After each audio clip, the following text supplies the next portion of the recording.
Assalamu alaikum. Hello everyone. Welcome back to my another video. In this video, how to link multiple pages in Excel.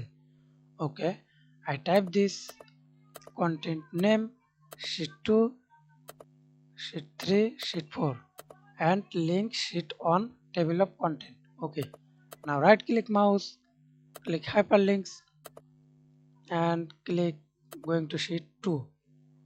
Okay, and select your sheet sales name or direct select A1. Okay, click this and going to sheet 2.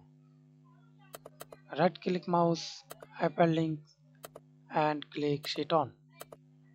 Now click back this table of content.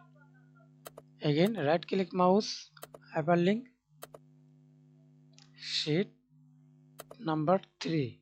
Then okay. Now click 3, going to 3.